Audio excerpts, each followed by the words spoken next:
customer bagi tahu bila dia pasang heater dia akan trip. Okey. So kalau kita tengok dekat sini ni, supply ada. Okey.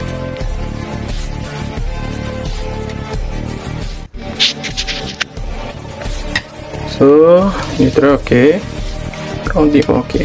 Bila kita ambil voltage, so voltage ni adalah nominal. Okey, kalau test dengan socket tester, tengok socket tester bagi tahu betul. Okey. So dekat sini power lighting dia ni dekat sini RCCB. So kita akan check dengan beban pula. Biasanya socket tester ni dia kadang-kadang boleh dipercayai, kadang-kadang tak boleh. So kita akan check dengan beban. Okey, kita akan check menggunakan heater ni. Cuba tengok dekat sana. Sekarang ni tak trip. Kita tengok dia trip ke tak. Okey, bismillahirrahmanirrahim.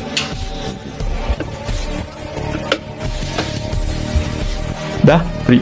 Belum apa-apa lagi dah trip. Okey. So kita akan cari punca dia. Apa masalah. Okey. So alhamdulillah. Rupanya kabel ni dah betul sebenarnya. Developer bagi dah betul 6 ni. Okey. Dia ada juga untuk circuit lighting. Okey. So sekarang kita buat macam ujian continuity. Bila saya buat ujian continuity, okey, sekarang ni saya tag dekat neutral. Okey. Sambung dekat neutral. Okey.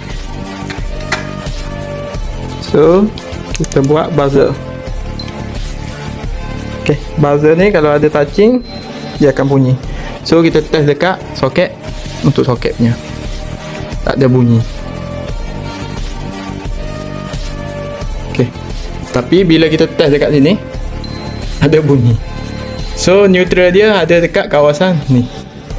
Saya syak kemungkinan kabel tu sambung lah, sebab sini hijau, sana hitam. Bila sambung ni, kalau sambung cara yang betul alhamdulillah lah. Kalau tak betul tu saya takut lama-lama putus dalam dinding apa semua. Okey.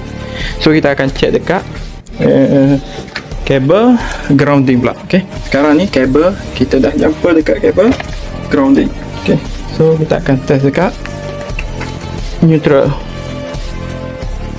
Kita test dekat grounding dulu. Tak ada bunyi. So bila kita test dekat RCCB ataupun kita panggil untuk power circuit ni, ada bunyi. So dia dah terbalik lah. Okay. So kita akan tukar dekat sana. Kita akan tengok lah. Kita akan test macam mana. Okay. So kita dah tukar live. Kat live neutral tu kabel hijau, grounding kabel hitam. Okay. So alhamdulillah kita test dulu. Rupanya kabel terbalik. Okay. Okay. So kita check continuity tadi. Buzzer tu alhamdulillah.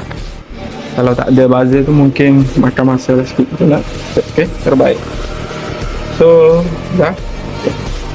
So yang lain saya minta buka bang lampu kipas semua. Buka check semua. Alhamdulillah dah function. So DB box kita dah tutup. So job kita dah settle.